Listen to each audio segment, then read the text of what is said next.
ఫస్అలు Ahle Zikri in కుంతుం లా తఅలమూన్. మీకేదన్నా తెలియకపోతే తెలిసిన వారిని అడిగి తెలుసుకోండి. ఇది ఖురాన్ యొక్క వాక్యము, ఇదొక సూత్రము. అలాగే ముహమ్మద్ సల్లల్లాహు అలైహి వసల్లం గారు అంటున్నారు, తొలబుల్ ఇల్మి ఫరీదతున్ అలా కుల్లి ముస్లిం. చదువు నేర్చుకోవటము ప్రతి ముస్లింపై తప్పనిసరి అని తెలియచేశారు. మన దగ్గర చదువు లేని కారణంగా ఎవరికో మన చదువు నిరూపించుకోవటానికి, మన మాట నిరూపించుకోవటానికి ఉన్నవి లేనివి అబద్ధాలు కూడా చెప్పాల్సిన పరిస్థితి వచ్చేస్తుంది. ఇలాంటివి రాకూడదనే అల్లాహ్ సుబ్హానహు వ తఆలా అన్నాడు, తెలిసిన వాళ్ళని అడిగి తెలుసుకోండి. ముహమ్మద్ సల్లల్లాహు అలైహి వసల్లం గారు అన్నారు, స్వయంగా మీరే చదువుకోండి అని ప్రోత్సహించారు. మరి ఈ రెండు ఎప్పుడైతే మనం వదిలేస్తామో అప్పుడు అబద్ధాల మీదకి వచ్చేస్తాము. కాబట్టి భారతదేశం యొక్క స్వతంత్ర పోరాటంలో ముస్లింలు కూడా పాల్గొన్నారు అని నిరూపించే ప్రయత్నంలో చదువులేని ముస్లింలు ఏం చేశారు, ఒక కల్పిత హదీసు, జయీఫ్ కూడా కాదు, మక్జూబ్ హదీసుల్లో అత్యంత దారుణమైనటువంటిది ప్రవక్త గారిపై అబద్ధం చెప్పడం. ప్రవక్త గారిపై అబద్ధం చెప్పడం కంటే ఇంకొక పెద్ద నేరము ఇంకోటి కనిపించదు. అలాంటి మాట ముహమ్మద్ సల్లల్లాహు అలైహి వసల్లం గారు చెప్పారు అని హుబ్బుల్ వతని మినల్ ఈమాన్ ఒక కల్పిత హదీసు సృష్టించారు. ఎవరికో నిరూపించే ప్రయత్నంలో హుబ్బుల్ వతని మినల్ ఈమాన్, దేశాన్ని ప్రేమించటం విశ్వాసంలో ఒక భాగం అన్న ఒక కల్పిత హదీసుని దూర్చటం జరిగింది. మన చరిత్ర మనం చదువుకోలేదు, మన వాస్తవాలు మనకు తెలియదు. ఎవరికో నిరూపించే ప్రయత్నంలో మేము కూడా మంచోళ్ళము, మేము కూడా యుద్ధంలో పాల్గొన్నాము, మేము కూడా బ్రిటిష్ వాళ్ళకి వ్యతిరేకంగా నిలబడ్డాము, ఇలా మనం నిరూపించే ప్రయత్నంలో ప్రవక్త గారిపై అబద్ధాలు చెప్పడము, ఇది ఘోరమైనటువంటి పాపము. ముహమ్మద్ సల్లల్లాహు అలైహి వసల్లం గారు అన్నారు, మన్ కదబ అలయ్య ముతఅమ్మిదన్ ఫల్యతబవ్వ మఖదహు మినన్ నార్. నా మీద ఎవరైతే అబద్ధాలకి పాల్పడతారో వాళ్ళు తమ స్థానాన్ని నరకంలో ఏర్పాటు చేసుకోండి అని ప్రవక్త గారు అన్నారు. ఏదైనా తెలియకపోతే తెలుసుకోవాలి, అసలేమీ తెలియదు అనుకుంటే నేర్చుకోవాలి. ప్రవక్త గారు చెప్పారు, ఏ మాట చెప్పారు, ఎలా చెప్పారు అలాగే చెప్పాలి. అలా చెప్పారు కాబట్టి ఇది కూడా అయి ఉండొచ్చులే అన్న మాటలు ఉండకూడదు. ఏది చెప్పారు అదే చెప్పాలి, ఏది చెప్పలేదో దాని గురించి చర్చించడానికి అనుమతి లేనే లేదు.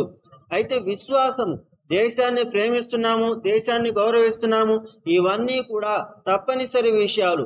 మనం ఎక్కడైతే ఉంటామో, ఎక్కడైతే నివసిస్తామో దాన్ని ప్రేమించటము, దాన్ని గౌరవించటము ఒక మనిషిగా మన లక్షణము.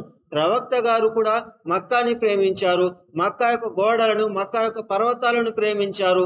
మక్కా వదిలేసి ఎప్పుడైతే మదీనా వస్తున్నారో అటువైపు తిరిగి మరి చెప్పారు, ఈ జనాలు నన్ను ఇబ్బంది పెడుతున్నారు, మక్కా వాసులు నన్ను హింసిస్తున్నారు, కాబట్టి ఇక్కడ నుంచి వదిలేసి వెళ్ళిపోతున్నాను, లేకపోతే అల్లాహ్ ప్రమాణం చేసి చెబుతున్నాను, నేను ఎప్పుడూ కూడా మక్కాని వదిలిపెట్టేవాడిని కాదు అని అన్నారు. మక్కాపై ఆయనకున్న అభిమానం ఎలాంటిది, అస్సలు వదిలేసి వెళ్ళాను అని అన్నారు. ఉన్న ప్రాంతాన్ని ప్రేమించాలి, ఎక్కడైతే నివసిస్తున్నామో అక్కడ జనాలని గౌరవించాలి. దేశాన్ని ప్రేమిస్తున్నామంటే దేశంలో ఉన్న ప్రతి పౌరుణ్ణి ప్రేమించాలి, దేశాన్ని గౌరవిస్తున్నామంటే దేశంలో ఉన్న ప్రతి పౌరుణ్ణి గౌరవించాలి.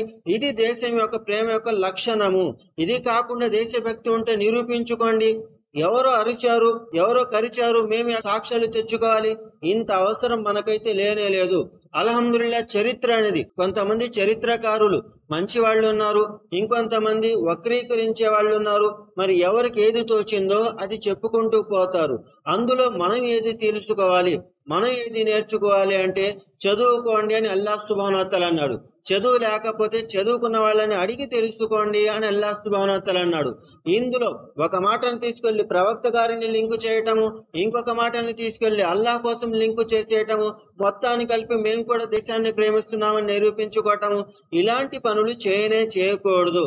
భారతదేశ స్వతంత్రత పోరాటంలో ముస్లింలు పాల్గొన్నారు. మన దగ్గర అల్హమ్దులిల్లా సాక్ష్యాలు ఉన్నాయి. ఆ సాక్ష్యాలు కూడా మనం చదువుకున్న విధానంలో మన దాకా లభించాయి. ఎవరో చెప్తే మేము వెళ్ళలేదు, నాకు చదువు నేర్పించిన వాళ్ళు, ఖురాను హదీసు బోధించిన వాళ్లే మనకు తెలియచేశారు. కాబట్టి అల్హమ్దులిల్లా వాళ్ళ జీవితాలు ఇప్పటికీ కూడా సజీవంగా ఉన్నాయి. ఎప్పుడైతే అల్లామా సర్హిందీ రహ్మతుల్లాహి గారు అక్బర్ చక్రవర్తి దగ్గర అతనికి బోధించడం కోసము, ఖురాను హదీసు నేర్పించడం కోసం ఎన్నో ప్రయత్నాలు చేశారో చాలా విఫలమైపోయాయి. అక్కడున్న జనాలు ఆయనకి వ్యతిరేకించారు, అయినా కూడా కృషి చేశారు. ఫలితం ఏమిటి అంటే ఆయన తీసుకెళ్లి జైల్లో పడేయటం జరిగింది. ఆయన ఏదైతే ఖురాను హదీసు బోధించారో 100 సంవత్సరాల్లో మళ్ళీ మార్పు చేర్పులకు గురైంది. ఎందుకు? చదువుకునే వాళ్ళు లేరు, చదివించుకునే వాళ్ళు లేరు. ఎవరికి ఇష్టం వచ్చినట్లు వాళ్ళు ఉండటం ఒక లక్షణంగా భావించారు. మళ్ళీ 100 సంవత్సరాల తర్వాత ఎప్పుడైతే షాహ్ వలీవుల్లా ముహద్దీస్ దెహ్లవీ రహమతుల్లాహి గారు వహాబీ ఉద్యమం మొదలు పెట్టారు, ఖురాను హదీసు మన దాకా చేరవేయటం కోసము, అలాగే దేశం మీద బ్రిటిష్ వాళ్ళు దండయాత్ర చేస్తున్నారు, ధర్మం మీద సిక్కులు యుద్ధం చేస్తున్నారు, కాబట్టి వాళ్ళకి వ్యతిరేకంగా పోరాడాల్సిందే అని ఫత్వా ఇచ్చారు. ఫత్వాలు ఎప్పటి నుంచో వస్తుంటే ఈయన ప్రత్యేకంగా ఏమిచ్చారంటే చదువుకోండి, మేమేమైతే చదువుకున్నామో అదే మీరు కూడా చదువుకోండి అన్న మాట మీద ఫత్వా ఇచ్చారు. మేము చెప్పాంగా మీరు వినండి అన్న భావన ఆయన దగ్గర లేదు. కాబట్టి అంతకుముందు ఎన్నో వేల ఫత్వాలు వస్తే వాటికి విలువే లేదు. ఎందుకు? మేము చెప్పాం మీరు చేసేయండి అన్న భావనలు ఉన్నాయి. కానీ షాహ్ వలీవుల్లా ముహద్దీస్ దెహ్లవీ రహమతుల్లాహి గారు ఈయన ఫత్వా ఎలాంటిది? నేను ఏదైతే నేర్చుకున్నానో, నేను ఏదైతే ఖురాను హదీసు చదువుకున్నానో అదే మీరు కూడా చదవండి, దాని ప్రకారంగా బ్రిటిష్ వారి సైన్యానికి వ్యతిరేకంగా పోరాడాల్సిందేనన్నారు. ఆయన శిష్యులు షాహ్ అబ్దుల్ అజీజ్ రహమతుల్లాహి గారు, షాహ్ నజీర్ హుసేన్ దెహ్లవీ రహమతుల్లాహి గారు వీళ్ళేం చేశారు? బ్రిటిష్ సైన్యంలో పాలు పంచుకోవటము హరాం అని ఫత్వా ఇచ్చారు. అంతకుముందు కూడా ఎన్నో ఫత్వాలు ఉన్నాయి కదా, వాటికి విలువ లేదా అంటే మేము చెప్పాం మీరేనండి అన్నట్టుగా ఉన్నాయి. కానీ వీళ్ళేం చేశారు?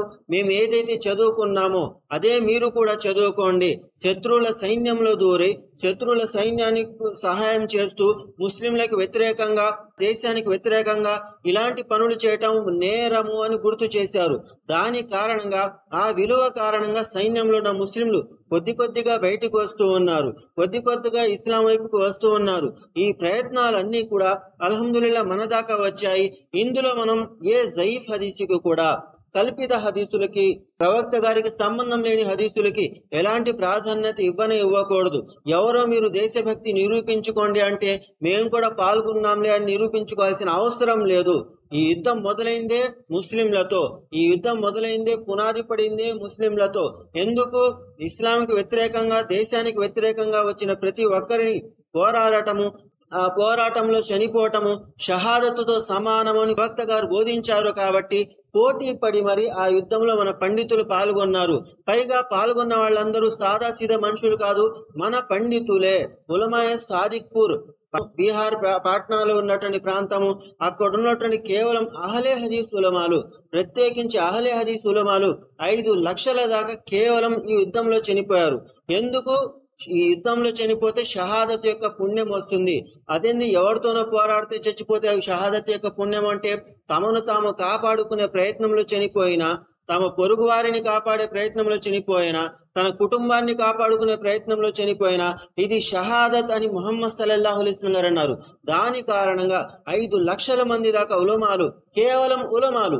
ఎందుకు? వాళ్ళు చదువుకున్నారు, చదివిస్తున్నారు, అలాంటి వారు యుద్ధంలో పాల్గొన్నారు. మరెవరైతే ఇస్లాంకి ద్వేషించే వాళ్ళు ఉన్నారో, ఇస్లాం చదువు లేని వాళ్ళు ఉన్నారో, వాళ్ళు బ్రిటిష్ సైన్యంలో కూడా ఉన్నారు, వాళ్ళు బ్రిటిష్ వారికి సహాయం చేస్తూ ఉన్నారు. ఏ రోజైతే నేతాజీ సుభాష్ చంద్రబోస్ గారు మీరు నాకు రక్తాన్ని ఇవ్వండి, నేను మీకు స్వాతంత్రాన్ని ఇస్తానని అన్నారో ఆ రోజు ఉలమాయ అహ్లే హదీసులు లేరు. ఒకవేళ బతికున్నట్లయితే అల్హమ్దులిల్లా 100 సంవత్సరాల ముందే ఈ యుద్ధం ముగిసిపోయి ఉండేది, భారతదేశానికి స్వాతంత్రం వచ్చేది. కాబట్టి ఖురాను హదీసు మన దాకా వచ్చిన విధానంలో, ఖురాను హదీసు మనం చదువుకునే విధానంలో ఎవ్వరికి కూడా ఏది నిరూపించాల్సిన అవసరం లేదు. మనం చదువుకున్నాము, వాళ్ళు చదువుకుంటే పర్వాలేదు, చదువు లేకపోతే వాదించటం అనవసరము. వైదా ఖాతబహుల్ జాహిలూన కాలు సలామా, విశ్వాసుల లక్షణము మూర్ఖులు ఎదురుపడితే సలాం చెప్పి వెళ్ళిపోండి అని అల్లాహ్ సుబ్హానహు వ తఆలా అన్నాడు. వాళ్ళు గొడవ కోసం వస్తున్నారు, చాదస్తంతో వస్తున్నారు, వీళ్లతో మాట్లాడి ఉపయోగం లేనప్పుడు సలాం చెప్పి వెళ్ళిపోవటమే ఉత్తమము. మనం ఎవరి దగ్గర క్షమాపణ కోసం ఉత్తరాల మీద ఉత్తరాలు పంపించలేదు, మనం ఎవరి కాళ్ళు పట్టుకోలేదు, ఎవరికి వ్యతిరేకంగా పోరాడము అని క్షమాపణ లెటర్ ఇవ్వలేదు, పెన్షన్ తీసుకొని మరి వాళ్ళకి సహాయం చేయలేదు. ఇవి ఇస్లాం యొక్క చరిత్ర. కాబట్టి దీని ప్రకారంగా నడిచినోళ్ళమని గర్వంగా చెప్పుకోగలము. ఎవ్వరికి నిరూపించాల్సిన అవసరం లేదు. మన చరిత్ర మనం మర్చిపోకపోతే అంతే చాలు.